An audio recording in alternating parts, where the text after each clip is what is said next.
Thanks, Cian Corlett.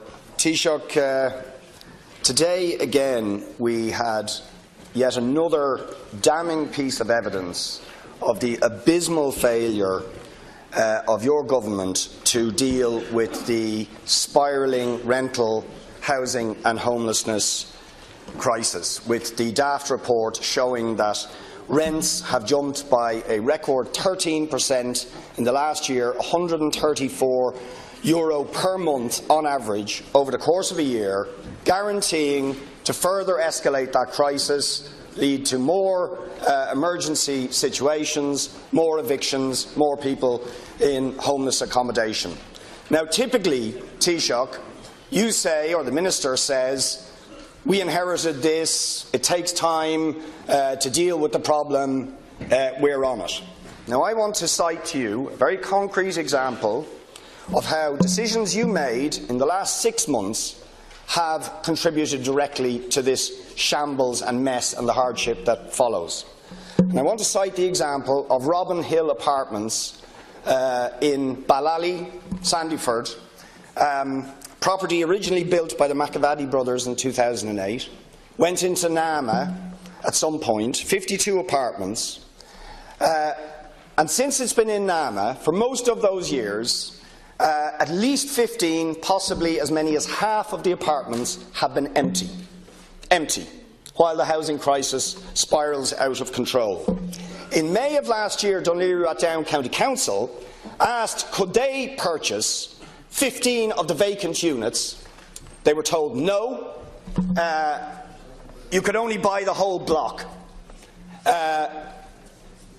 Shortly after the Project Eagle scandal broke in September, NAMA agreed the sale of Project GEM, including these apartments, to Cerebus, the vulture fund.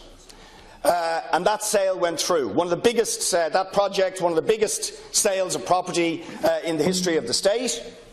Since then, Cerebus have moved to start evicting the tenants. In a block that is half empty still, but the remaining tenants, 5 of them that we know of the 21 that I have met, are to be evicted in June. Others that Cerebus feel they can't evict straight away have been told that they are going to have to pay an extra €250 a month in heating and water charges, hot water charges, previously which have been involved in the rent. They've never been charged by that before. In other words, a backdoor rent increase of about 20%.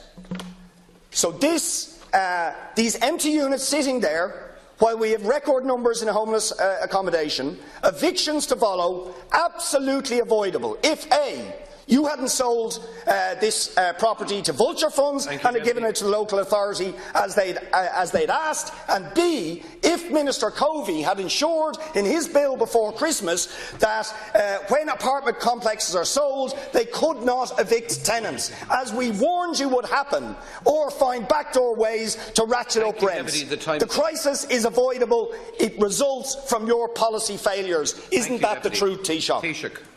No, it's not the truth. The problem here is supply of houses right across the country. Anybody can understand that there is real pressure on here in certain segments of the housing. You nod your head if you like. Did I read a report this morning where 49 houses were snapped up inside a day for those who could afford them, between 400,000 and 700,000? No difficulty or no problems in certain particular areas. It's quite true to say, Deputy, that there's a serious issue here. 40,000 houses, vacant units, have been bought by the state in the last 5 years. 40,000. Now, if you had given me the details of the situation that you're talking about, I could probably give you an accurate answer. But I can say to you that the report in respect of rent prices and rent pressure zones shows that the rent inflation has slowed over the last quarter. The rate of increase in Dublin rent prices between Q4 of last year and Q1 of this year was significantly lower than the rate of increase over the year. The quarterly inflation registered in Q1 of 2017, South County Dublin, was 0.7%, West County Dublin 1.4, North County 1.6, North City 1.5, City Centre 2.1 and South City 1.4. I'm sure you'd be interested in the 0.7% yourself. Now, strong rent inflation is also seen clearly in the Dublin commuter counties. The increases are placing huge pressure on tenants, particularly those who are seeking new accommodation. And the DAF.ie report notes that rent increases faced by sitting tenants have generally been lower than for those seeking new accommodation. So Rebuilding Ireland and the government's strategy for the rental sector state clearly that severe shortages in supply in key locations are driving these rises in rent. And that's why the emphasis on Minister Coveney's housing programme has been to deal with the question of supply. And I've spelled out for you here on so many occasions the initiatives and the opportunities and government action and money that is being provided for local authorities and for developers, private and public, to deal with the housing supply issue. There are cases of objections, there are cases of this, that and the other. But believe me, this is the real issue that government are trying to address. And Deputy Boyd Barrett, you know as well as I do that from a collapse of 90,000 houses a year to less than 9,000 a year takes some recovery. You mentioned the point about NAMA acquiring properties. There was an 80 billion portfolio. It's expected that it will have done its job and given the taxpayer back about 2 billion plus of a surplus within the timescale involved here. And those who acquire those houses or numbers of houses are subject to the law of the land. The number of vacant properties since 2011 has been 40,000, as I say.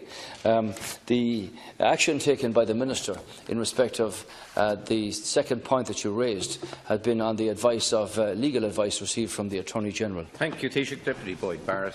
First of all, a figure has just appeared of the state apparently has purchased 40,000 houses. I think the more accurate truth is that NAMA has flogged off thousands of homes, or worse, as the Ballally example indicates, have sat on empty properties in public ownership, and when a local authority sought to purchase them off them, said no, but chose instead to sell them to a vulture fund who is now moving to evict people and bypass Minister Coveney's totally inadequate legislation and ratchet up the rents on the ones they can't immediately evict, who I suspect, and the tenants fear, will be phase evicted because under the Tyrrellstown Amendment they can't do more than 10, so they're doing them in blocks. That's what it's almost certainly the case. And you allowed that to happen by selling apartment blocks. And how many more Ballallies are there? How many more of these in Project M? How many more people are getting eviction notices from vulture funds that NAMA sold properties to at a massive discount? Thank you, Deputy. Rather than give them to the local authorities. So the real issue is we have 50,000 empty properties in Dublin.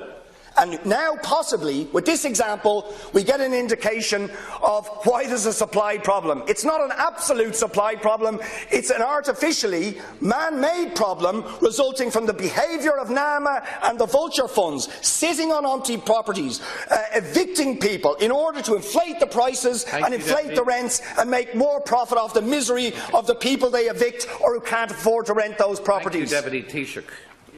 I said 40,000 vacant properties haven't come back into use. Let me just clarify that. Okay. I take your point, Deputy. 1,000 were purchased by the state at a cost of 203 million. The others have, through the normal churn of reconstructions, sales, local authority purchases, and so on. The Minister is due to launch the strategy for return of vacant dwellings to habitable use. My understanding is that there are about 34,000 vacant units in Dublin, and believe me, there's there's an ongoing list of returns of vacant apartments and vacant dwellings for use. Yes, but the answer to your question, even you understand that you can't return these overnight in a state where you can allocate them to people. You've pointed out to me here on the last number of weeks about people being sent 10 and 12 kilometres to hostels and hotels because the accommodation locally wasn't suitable. The strategy that the Minister is introducing in the next couple of weeks is to deal with that very issue. Vacant units and apartments and houses in your area and every other area have to be the subject of a strategy to return them to habitable use for people so that they can live and raise their